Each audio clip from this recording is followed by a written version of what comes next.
Live via Skype, it's a DB&J wrestling podcast. I'm your host, Turnbuckle Jim, and with me is... Fast Count Brian. All right, Brian, you ready to talk about some wrestling? Yes, I am, but first, I'm very thankful that you made it to the show after your life-threatening experience over the weekend. Yep, I did have a, well, it was over a Thursday, but yes, I did have a bit of a car accident, but I'm fine. Ready to kick some ass?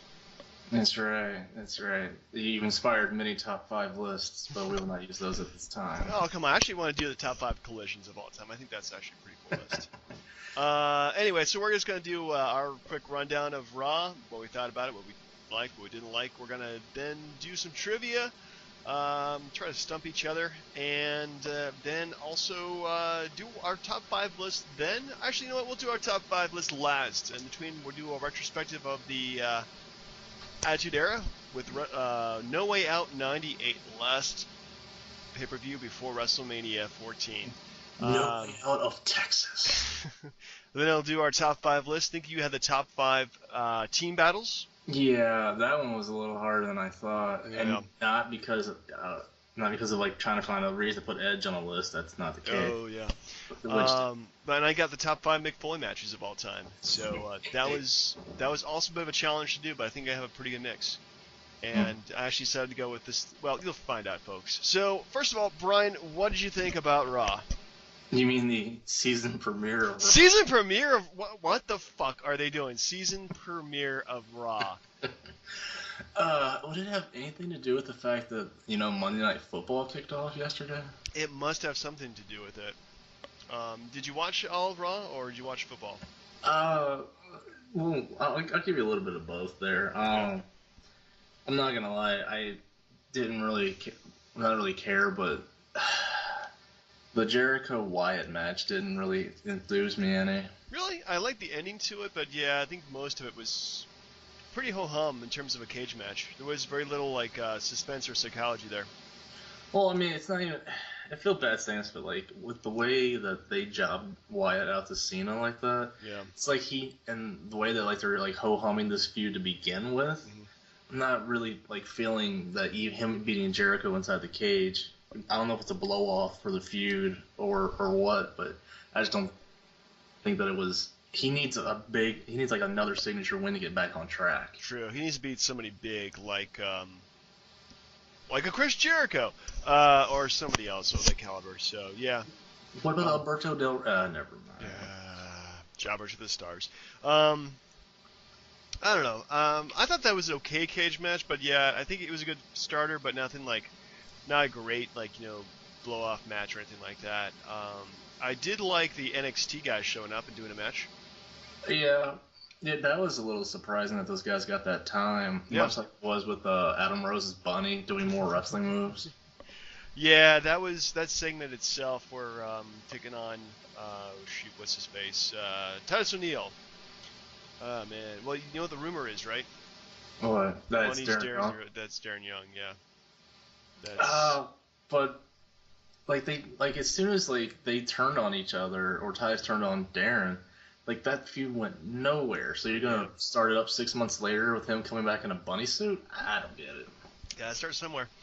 Anyway, but yeah, as far as wrestling, I thought this was an okay Raw, but yeah, I think what really brought it down was segments like the Bellas and the Jerry Springer. I mean, honestly, I hate when they think that shit that was popular 20 years ago. I mean, literally, it's 20 years ago. Jerry Springer was big. And they bring him in, and it's going to not ruin this. I mean, the whole thing just ruins Raw in general, I thought. And the Bella Twins, really, Brie versus Stephanie, that works, because Stephanie's able to carry that feud. Bella versus Bella, I mean, honestly, I couldn't give two craps about this. I just think that if they're rushing it, honestly, I mean, granted, there's only one female in the Authority, so to speak, two, I guess, but yeah. I don't really think that they've done enough to do that. And I don't know, they could have brought Paige in as their heel, person to go knock out Brie Bella, and I don't know. I just think the whole thing's just been mishandled. Yeah, mishandled, and let's just face it, the Bellas suck. Well, It's a byproduct that like 99% of what you see from the Divas is directly because of the TV show and nothing else. Yeah, the TV show honestly is ruining my Raw product, and I think at this point, anytime I'm seeing like those guys on TV, I'm just gonna change the channel. We got football to watch now, so I have something else. Anyway, it's so tough. Like, do you really care that And I don't even know why I picked this up. I think I read somewhere where like the big deal on the show now is that Cena said he was gonna marry her or something. I don't know. Yeah, I don't watch it. I have no intentions of watching it. But I understand that some people like who are not wrestling fans will watch it because they'll watch any kind of reality TV show. Yeah. So if you, I mean, I don't know, man. The whole thing is just. If you cared for Rosa Mendez, they have naked blurred out Rosa Mendez. That's what I heard. Well, you could have seen some naked blurred out Miz last night too. Jeez, isn't that what his stunt double's for? Stunt double with a stunt butt. Yeah. Okay, I honestly I did think that segment was funny, and it just lasted about as long as it needed to be. So I thought that was kind of good, but okay. Yeah. Okay, so here's the thing. I know they're hyping up the season premiere, but if you looked at the card for like Night of Champions, like Orton and Reigns in a steel cage, like neither of those guys have a pay-per-view match. Same thing for Jericho. Same thing for Bray Wyatt. Yeah. Like, what are they doing for these? Seth Rollins doesn't have an opponent. I imagine it's Roman Reigns. I'm not sure, but none of that stuff's been set up yet. Yeah, it's well, I mean, next week they're probably gonna be busy doing a lot of last-minute booking. It's just been kind of a cluster F in terms of the booking this past 3 weeks or so. The first Raw after SummerSlam was excellent. And these last two were just terrible, and this one was okay, but I still give it a B- at best, maybe a C+. Yeah, I have to agree. I just feel like, again, too many weeks between a pay-per-view, they don't know what to do with themselves. They really don't. It's quite sad, but I think that there is just a few tweaks they need to make, and this would be a great product to watch again. But then again, I don't know why. We're watching it, otherwise just to trash it on YouTube. True. I mean, what else is there? I mean, Bobby Lashley is a TNA champ. Did you know that? I think I was somewhat aware of that. Yeah. So again, yeah, this is what we have. Either take it or leave it. True that. Anyway, so what would you give Raw overall? Not to sound communist, so to speak, but I agree with you. It's a C+ all around. Yeah. Also, we forgot to mention I did think the Cena Paul Heyman segment was good, a bit long, but I think they really need to give Cena the edge as being a face. I mean, it's his gimmick. He's going to be a face no matter what people throw at him. I don't know if that's really a good gimmick for anybody, but he really needs to have some kind of spark to him because he's just freaking boring. Man, it's funny. Like, what was the line that he used where he's like, he beat Undertaker, and Undertaker has been back since, but he beat me, and I came back the next night. Like, I mean, yeah. Is that really a valid argument considering Undertaker wrestles once a year for the last 5 years now? Well, Undertaker's also 14 years older than Cena too, so he's got some more mileage on him as well. Yeah, so. But he's trying to build himself up at the expense of a guy whose clearly best days were well behind him. Cena Taker next year? No. Well, I mean, did you see the story where Sting's going to be wrestling a match? That's the rumor, and yeah. Well, we'll see. So moving on. Because that's enough of Raw I want to talk about. Throw me some trivia, man. What questions do you have for me? Try to stump me up. Alright, I promise not to be so helpful as I wasn't the last time I did it. Alright, so... Yeah, no help at all. This is a WrestleMania question, sir. Okay. Can you name the only WrestleMania that did not feature one singular one-on-one singles match between male competitors? Wow, that's a good one. But I gotta go. Was it WrestleMania 16? Damn it. Yeah. Yeah, that was really hard. Because the only thing I thought about was the main event was the four-way dance. So wow. Mm-hmm. Not one single match. He's really had like the Jericho Benoit angle, and then there's like the hardcore, like 20-30 minute match or something. Yeah, they really wanted to have everybody in that WrestleMania, didn't they? Yeah, they did. And that was a hard year without. Well, actually, it was a pretty good year without Austin. I like that year. It was pretty good. Yeah, I mean, and like it's just remembering the card on top of my head. Yeah, there was not one single one-on-one match. Yeah, that is crazy. All right, well, I have a question for you then. So they did the Mick Foley list this week. I was able to do a little research on Mick Foley. Mm-hmm. You are aware that he was the first hardcore champion. Yeah, like he Vince McMahon gave him the bell as a joke. Right. Do you remember the man, or person, or woman, or whatever, who defeated him for the belt? Oh man. Not a chance. Would you like a clue or had a question that could? I have no way to phrase that because.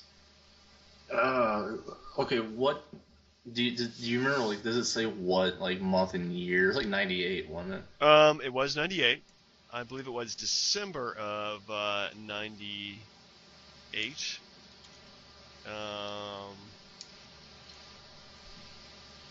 So December of 98. Correct. Was it Road Dogg? No. Oh. Damn. It was the Big Boss Man. Now, I'm sorry, it was November 30th of 1998. Dang. Yeah, no idea. Boss Man. Didn't even think about it because like it ended up. Oh no, I got them mixed up because Billy Gunn had the hardcore title at WrestleMania. Never mind. I got Road Dogg and Billy Gunn mixed up. Doesn't matter. It's still wrong. Yeah, you got it wrong. Sorry, buddy. Well, you know what? But as we're going, I'm gonna do my last one right now. Trump, sir. Okay. Your last one.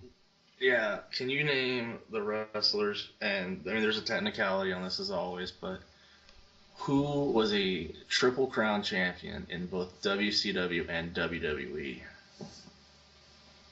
There's 3 people. 3 people. Okay. And we're thinking Triple Crown, U.S. title, tag team titles, and World Heavyweight title. Yeah, but if you could also include like Intercontinental title as well. Oh, so it's like WWE is concerned. Right. Okay. So Kevin Nash. No. Really? No, he was never a U.S. champ. That's right. He was never a U.S. champ. Okay. Bret Hart. That is one, sir. Okay, that's pretty ABZ. Chris Benoit. That is another one, yes. Third guy. Damn it. This is. Oh, Booker T. How? That's good. That is it, sir. I've been watching a lot of wrestling.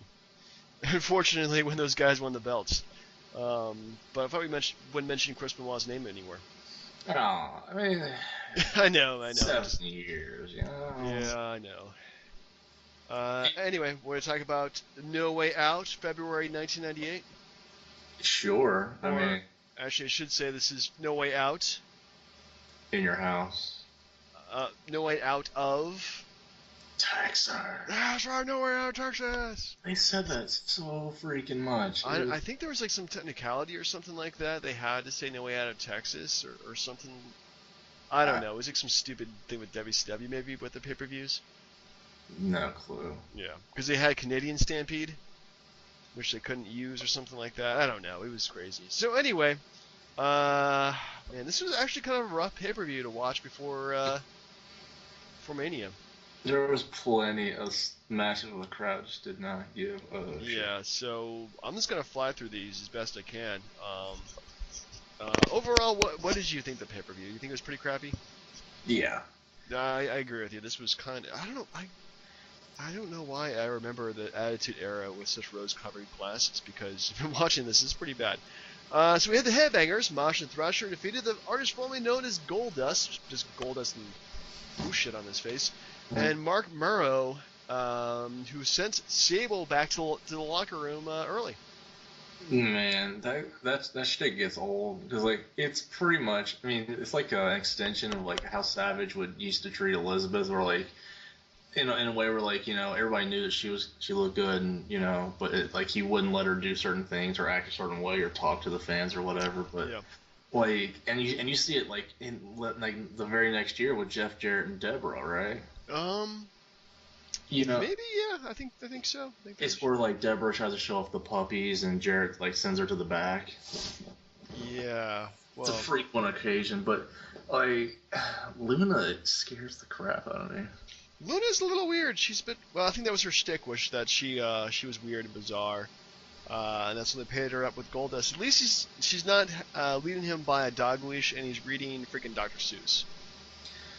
Yeah, I was watching one of those Legends of Wrestling things on the 999 WWE Network. Yeah. And there was this thing on there where Dusty Rhodes was talking about how he, it was like lukewarm, but he was really impressed with how they did Goldust at first, and then he just got mad because it got watered down and it sucked at the end, and this is where it got watered down. It just got weirded down, if you ask me. Like, they went so bizarre, it just didn't make any sense. Like, I don't think there was anything wrong with him being the way he was and having Terry with him, as opposed to Luna. Yeah, I don't know why they broke him. Attitude Era, we gotta do everything crazy now. Anyway, but yeah, the wrestling in this match I thought was okay, but it was nothing really to write home about. Looking at Mero, can you believe, like, oh yeah, that dude was Johnny B. Bad. It's like two different guys. Well, he lost the spray tan, and so there you go. Anyway, next matchup we have Taka Mushinaku, our light heavyweight champion, versus Pantera. Like, of course, beating him. Not the awesome Pantera, the wrestler Pantera, who I don't know. This is actually, I thought this is a kind of decent match because these guys are pretty well matched up with the luchador style. So I liked it. My only problem is that the light heavyweight division was like three people. Yeah. So like this was a very weak sauce type of weight. It was incredibly weak. Yeah. Yeah, and what's with Sunny again doing like little bit roles in each pay-per-view or something? I don't know. They really. I mean, she did not have a role for like or actually all of '97. She stopped managing, I think, when Body Don is. I can't remember. I never really followed her as a manager, but she had no roles in '97 and '98. There's like, well, we got to do something with her. I think she also had a bad problem with substance abuse at this point, so it was kind of hard to get her on a regular program. Yeah. So to speak. She still looked pretty good at the time. She looked damn good. Oh my goodness, she looked great. I mean, and especially, is there a coincidence that it followed up Sable like immediately? Nah, coincidence at all. No, fair enough. Yeah, I mean, I don't know. I think we've done as much as we can for that match. Yeah. Let's move on to the Godwins. These guys are like the bane of like watching this period because they're just not good. They're just boring. And they're taking on. They actually went on to beat the Quebecers, Jacques Rougeau and Pierre Ouellette. Did you recognize that these guys were the same Quebecers as like from the early '90s? Yeah. They just gained like 100 pounds each, though. Well, the problem, if you watched WCW the year before that, they were the French-Canadian connection. Oh, man, I forgot that. But did What's-His-Face have, like, the eye patch in that time? Yeah, he did. You remember, like, he came back as Jean-Pierre Lafitte, and he, like, wrestled Bret Hart at a pay-per-view? Like, no clue. He stole Bret Hart's jacket, and that's what started the feud. How about that? I didn't know that they were going to bring them back as the Quebecers because they were pretty lame then. They're talented, but Rougeau had a longer life in wrestling than I expected. Yeah, that's true. I mean, the Mountie gimmick. I mean, we remember him because he had like the suckiest gimmick of all time. Suckiest gimmick to win the IC title, I should say. There's no worse. But yeah, he actually was a pretty decent wrestler. I got to give him credit for that. Yeah, but. The one thing that kept me entertained though was his bald spot. That was very bad because like if it was like combed over, it didn't last long. That hole, that patch on his head was huge. Yeah. So anyway, this match was, I honestly couldn't give two cares about who was wrestling this match. So moving on. Next up, we have Justin Bradshaw defeated JBL. Justin Bradshaw defeated Jeff Jarrett, the North American heavyweight champion at the time. Okay. That angle was complete crap. Yeah, I don't remember the angle at all, actually, except for I kind of changed the channel because it was pretty crappy.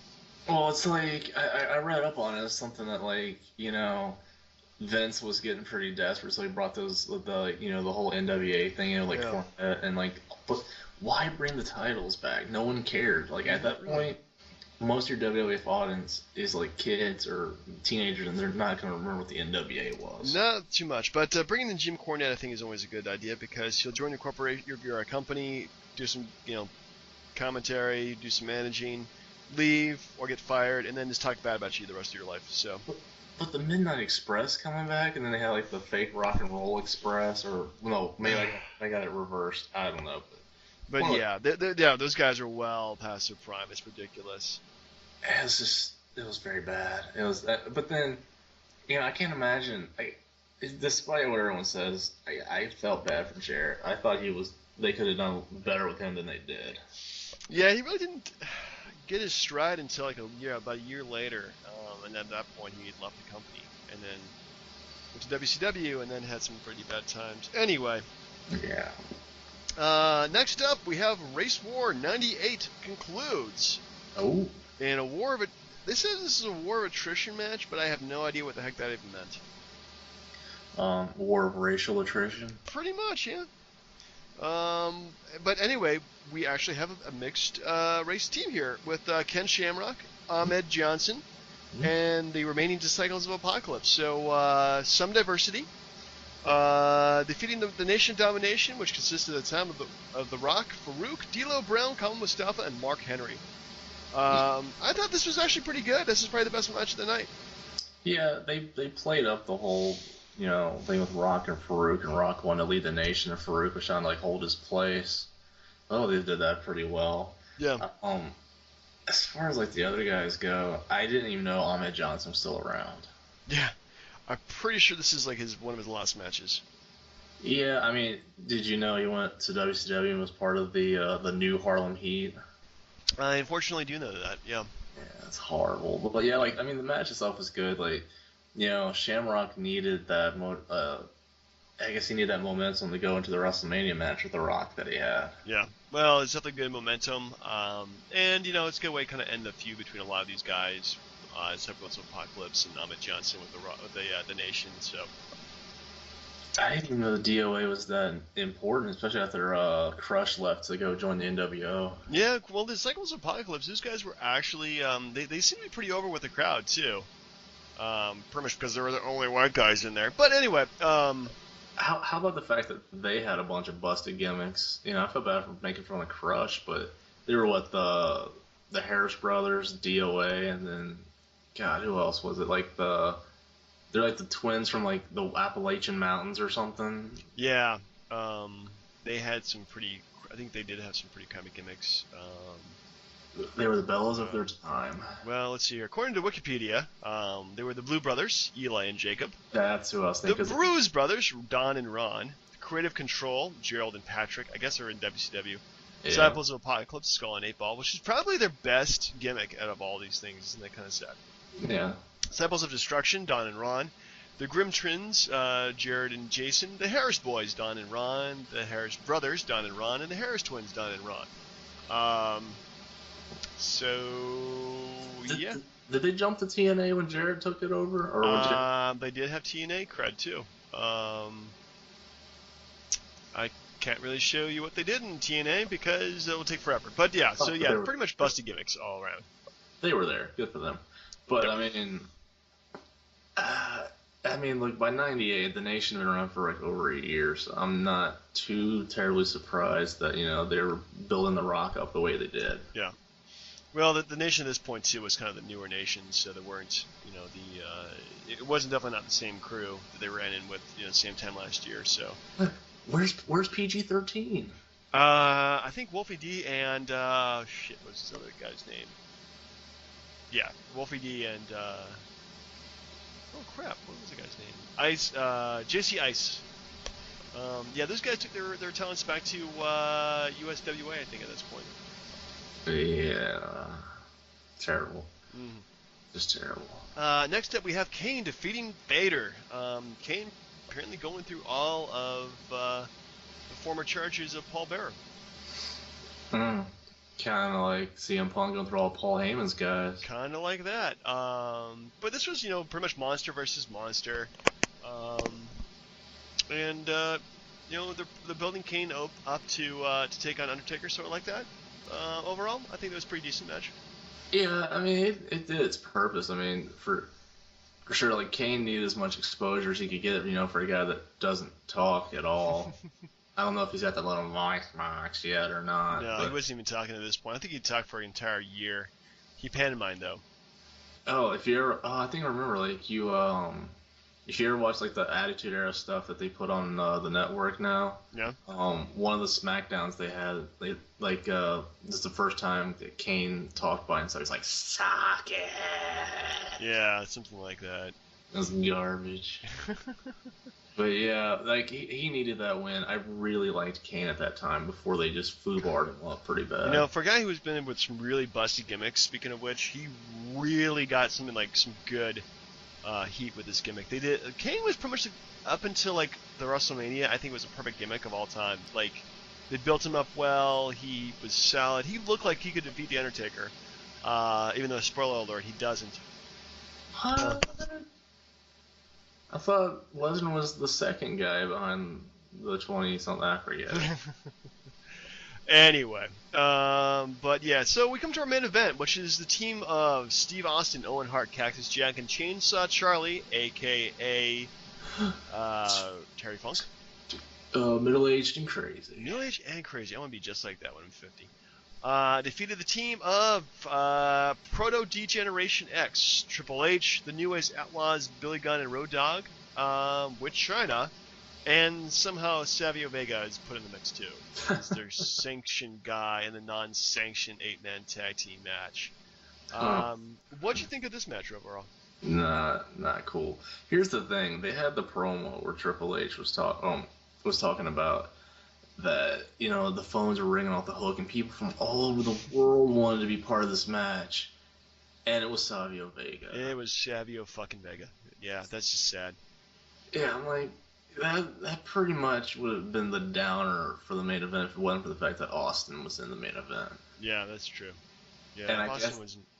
I'm sorry, go ahead. I was gonna say, yeah, if Austin wasn't in the match, then this would have been really, really disappointing. And I know I guess they brought up the fact that they mentioned that Michaels got hurt in the Undertaker match and that he was, I guess he wasn't going to be able to compete that night for some. But I mean, it was pretty entertaining. I mean, the stuff with like Austin and China I thought was pretty good. Yeah, China was good. She definitely held her own back in the day. I like that. I like the beginning. It was kind of like a garbage. It was pretty much every man for himself at that point. Garbage wrestling, which they really eat up. But then it kind of turned into a regular 4 versus 4 tag team match.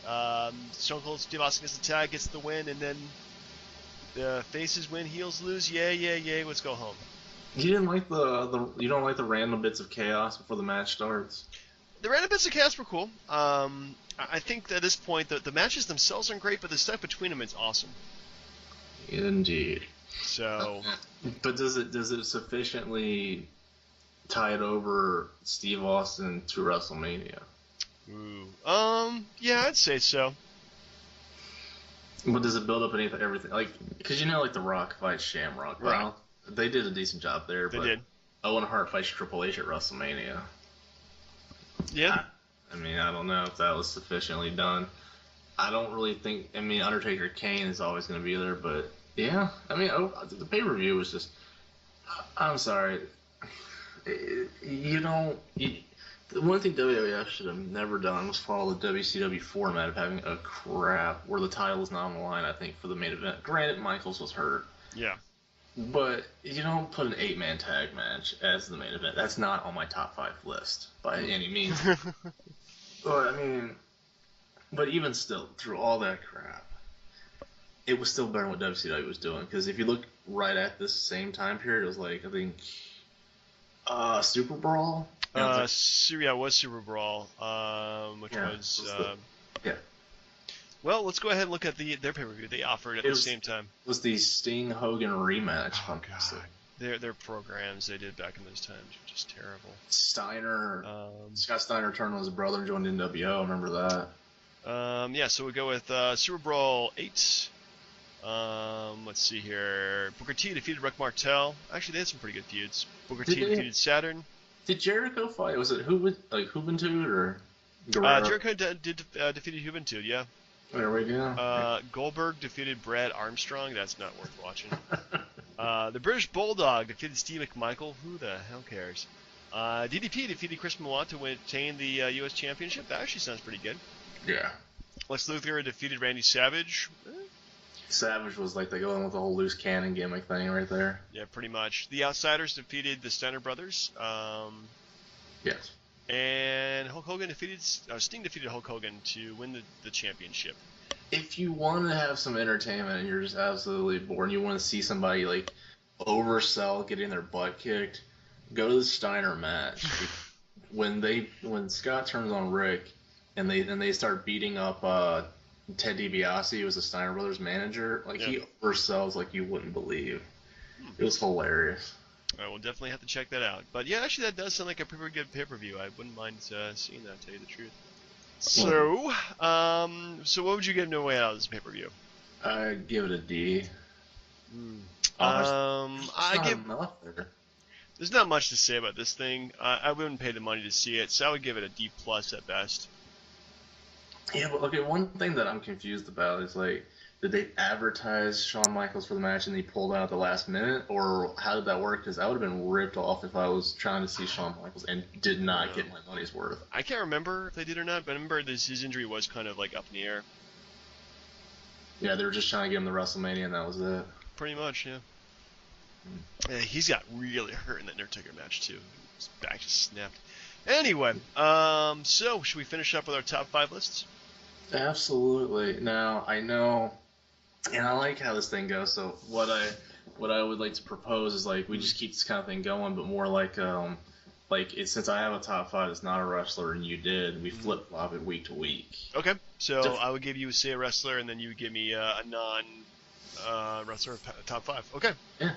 And I believe yours this week was the top 5 Mick Foley match. I did do the top 5 Mick Foley matches, and you know what? I love me some Mick Foley. That guy really grew on me as a wrestling fan, because he's not the best talker, even though he's really damn good.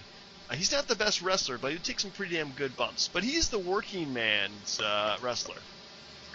Yeah, he pretty much he was everybody's favorite, I think, and then Hell in a Cell happened. Yeah.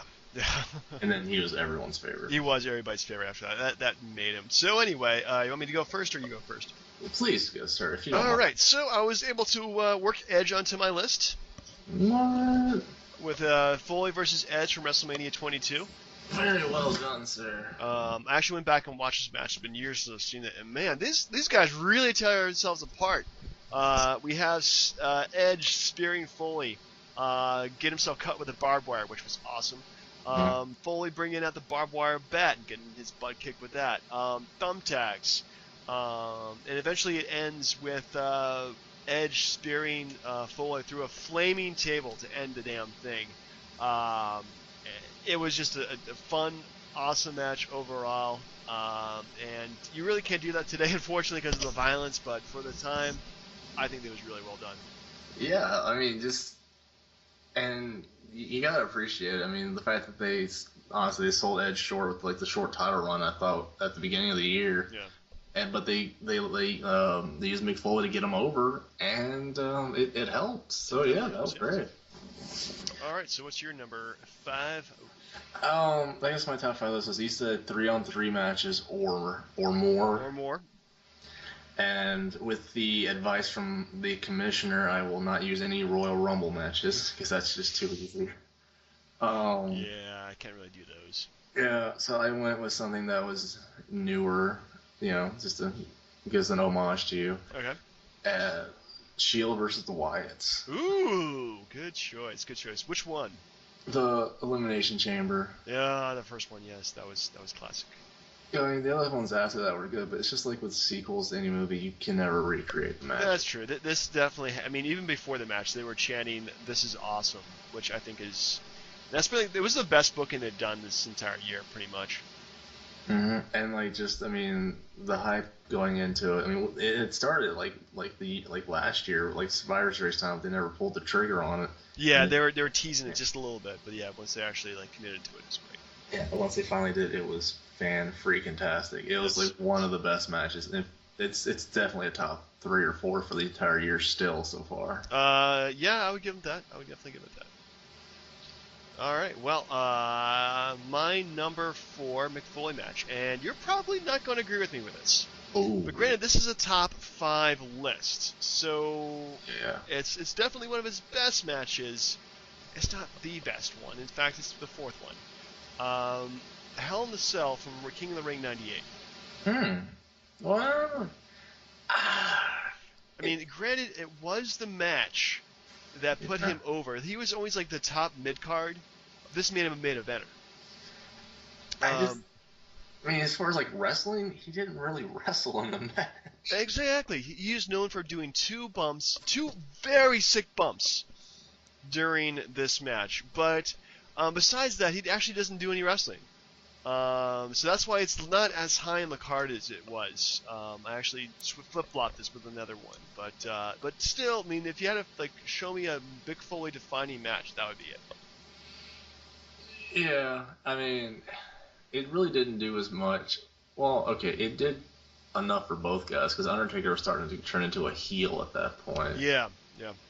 This whole Ministry of Darkness thing are starting to get to that. Oh my God, he's satanic. Oh my God, Mr. Vince McMahon is the higher power. Yeah. But that was a good choice there. Yep. So for number 4, I went with something that was a little bit surprising, considering it hasn't really held water today, but it was from SummerSlam, I think 3 or 4 years ago, like 4 years ago, I want to say. Okay. And it was it was like a 7-on-7 match, and it's unintentional. It had like Edge, Cena on the same team. It was like Daniel Bryan, Jericho. It was like all the main event guys going up against Nexus. Right, I do remember reading about that. I haven't seen it yet. Oh, but go on, please. And the whole thing with Nexus was like they did really well with them at that time. Like they just came in roughshod, started taking down everybody. They pretty much carbon copied the NWO, but you're right. Like right off the bat, and just seeing all those guys on the same team, and the fact that Daniel Bryan was supposed to be on the Nexus team, but got fired or suspended or something, but came back with the veteran team. Like the match itself was fantastic, and it did a lot for. I mean, obviously putting all those main event guys on one team shows that they had a lot of promise in those rookies, and I have to say Daniel Bryan's the only one that stuck out of that group. Maybe but he's always hurt. Yeah, that's true. Yeah, that's kind of sad, but yeah, man, forgot about that. I think that's something I probably should go back and watch at some point. Good choice, sir. Good choice. All right, so my number 3 match, and actually Mick Foley's favorite match, I think up to a certain point, is Mankind versus Shawn Michaels, Mind Games 1996. Oh. Because in terms of like Mick Foley actually like wrestling, this is probably one of his best matches. He doesn't actually go in and get himself hit with a chair 4 times. This is actually him like doing hip tosses. Had some great psychology with Shawn Michaels. And if you watch the match, like their timing is impeccable. These guys like honestly like make it look about 9 degrees of real. So it's a fun match to go back and watch and see. And he was, he pretty much said like this is the point where he was like at his physical and mental best in terms of being in the ring. Yeah, and I think they gave a lot of credit to, or Shawn Michaels gave a lot of credit to Mankind and vice versa, because Shawn Michaels had that whole goody two shoe boy toy thing going on, and he needed that kind of fight, yeah, to help get him over. And Yeah, I completely agree. It was fantastic. All right, so you're number 3, sir? I went with a traditional Survivor Series match. Honestly, it's my favorite one, like of all time. Honestly, it is from 1991. It was Bret Hart with teaming with Roddy Piper, British Bulldog, and Virgil, the $1 Million Champion, going up against DiBiase, the Mountie, the Warlord, and Ric Flair. Huh. It was like, I think it was Flair's first match in the company since he got there. Right. And the fact he kept going out there saying it was the real world champ, and like just all the hype going into the match, and they didn't disappoint. Like every this is like a good example of, even with like crap wrestlers like, you know, Virgil or, you know, the Warlord, that they could make feuds and make them interesting with all those guys. And this match did not disappoint. I was just a huge fan of everybody in that match at the time. Even Virgil. Even Virgil with his little jumping, juke and jive, and his, like, you know, punches of doom or whatever. Wow. Yeah, he actually considered that he wrestled at WrestleMania earlier that year. Mm-hmm. I think, was it? Yeah, that year? Yeah, he wrestled DiBiase. Yeah, that's right, for the $1 Million belt, yeah. Mm-hmm. Or actually, he just boxed him to death or something like that. Now, funny thing is, if you remember, they digitized out the world title because he was wearing the WWF Tag Team title at the time. Right. Because of the court order saying he couldn't wear the WCW belt. So it's for the Tag Team title, and yeah, I remember that. That was some crazy, crazy times out there. But I know there's like better Survivor Series here and there, but I think as for like a match with like characters that I enjoyed, that was it. They're not characters, real people. Well, anyway. Yeah. Well, the Mountie, I mean. Yeah, the Mountie. He always gets his man, right? He does. Anyway. Gets his man. He gets his man. So my number 2 is Mankind, or Mick Foley, or at this point I can't remember which gimmick he was using, versus The Rock in the Royal Rumble in 1999. Ooh, yeah, that was Mankind. If you remember this match, this is when he fell off the scaffolding into the quote-unquote electrical system or whatever. Remember Sparks, Pyrotechnics. Anyway, what really kind of defined the match was he got handcuffed and hit in the head about 20 times by The Rock. Yeah. So this was a brutal, brutal match. I think it's pretty much the most brutal match I've ever seen, and I've seen a few of them. So I think just because he lost the match obviously to The Rock. But this is really, he shows that he's the hero you want to root for. He's the guy who's getting constantly beat up but keeps on going. Yeah. Did you ever watch, was it Beyond the Turnbuckle or Beyond the Ropes or something? Beyond the Mat? Beyond the Mat, yeah. I might have seen parts of it, yeah. They documented this match, like, big time just for the fact that, you know, like, Foley's kids were in the front row and they weren't he wasn't expecting to get beat up the way he did, and The Rock just like took him, like went to town with that steel chair. Yeah, he really did. And like he saw his kids with him in the back and he was like getting stitches and bloody everywhere. I'm like, it could have, yeah.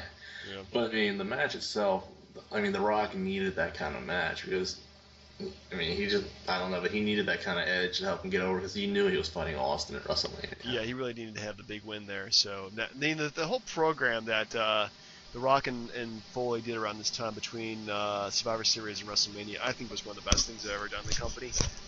Those two really knew how to play off each other's strengths and weaknesses, and we're just complete polar opposites from each other. And so, just pairing them up throughout pretty much the rest of their careers together, I think really worked out well. Yeah, no, The Rock and Suck did very well with each other. That's true. So number 2, I went with the War Games '96. Ooh.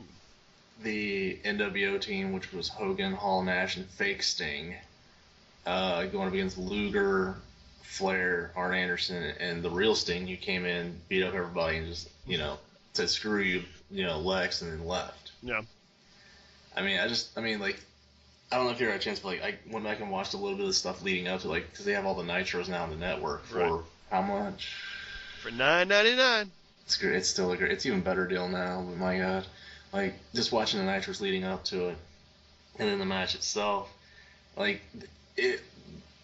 they could not have started off building up Sting towards Starrcade 97 any better, and this was it, because WCW didn't trust him, the NWO, was there, and Sting was just like, screw this, I'm going to do everything on my own now.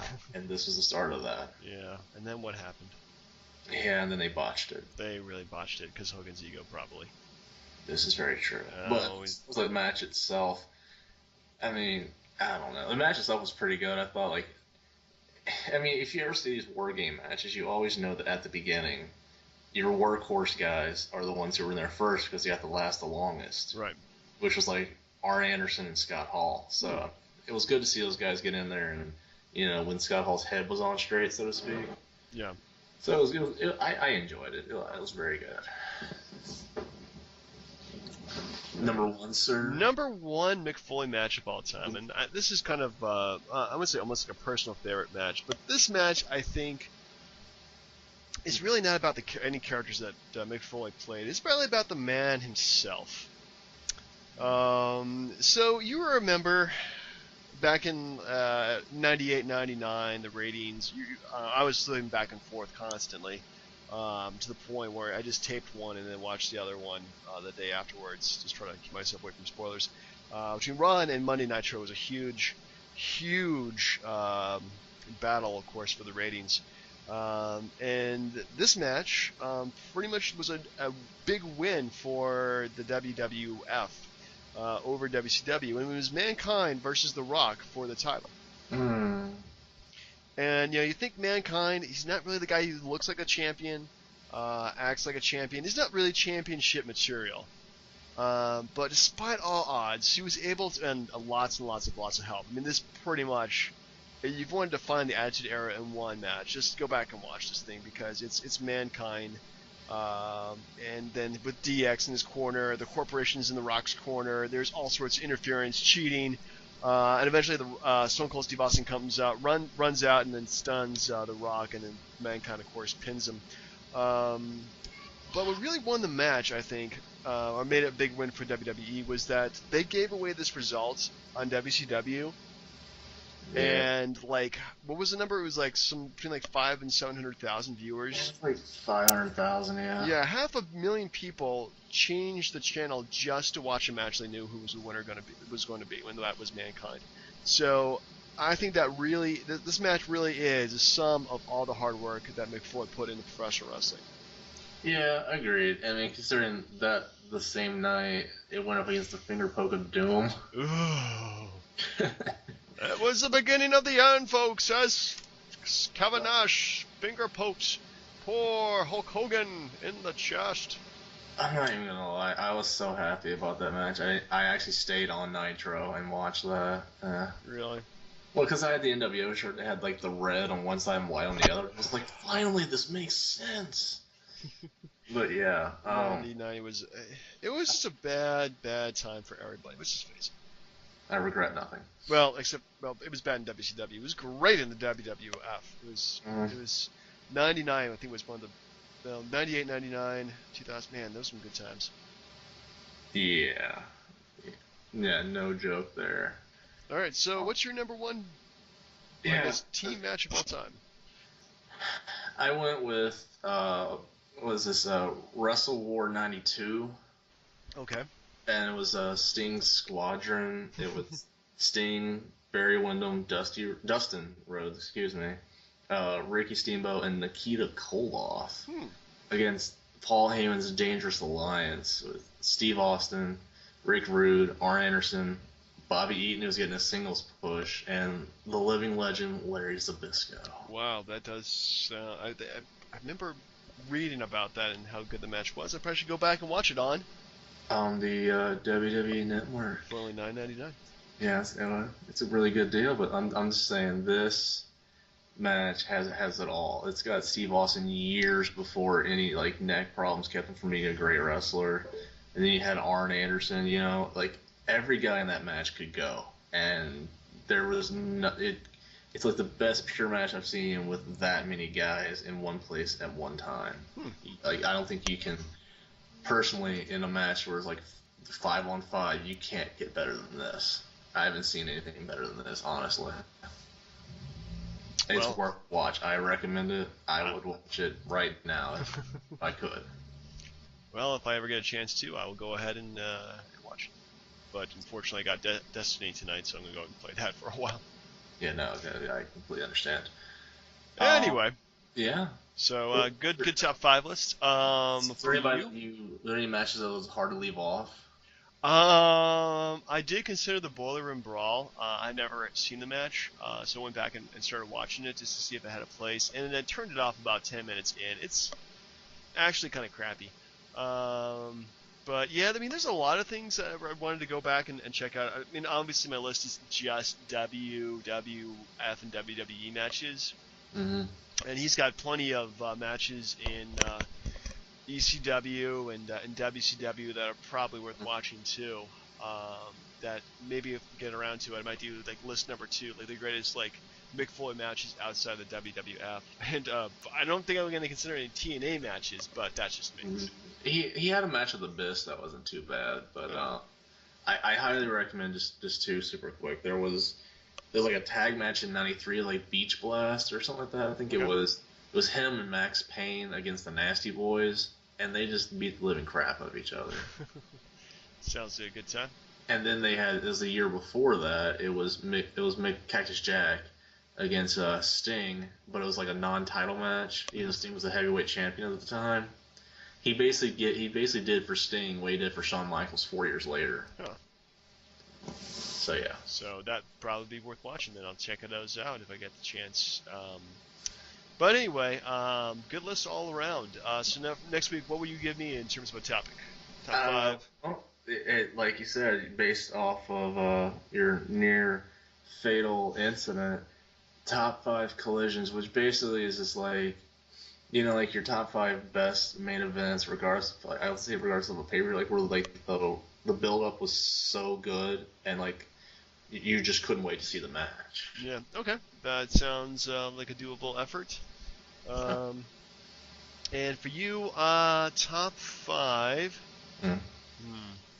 Make this really difficult for you. Probably gonna dislike. Don't say it. Top 5 China matches. Oh. Nah, I'm kidding. Oh, thank God. But I will give you the top 5 Triple H matches of all time. I thought you were going with John Cena. John Cena is so much worse. With the exception that you can be like, you know what, Brian? John Cena matches, no Cena Edge matches. And I'm like, all right, fine. You can find a few good ones you've enjoyed over the years. This will actually be the second week. No, this will be the second week in a row where I won't use Edge because Triple H versus Edge was a terrible title match. That was Triple H's fault, of course. But that's good. Triple H, I can handle that. Okay, cool. Well, for the DB&J podcast, I'm John Michael Jim. Fast count, Brian. We will always miss you, Chairshot. Yeah, Chairshot, come back to us sometime. Yep.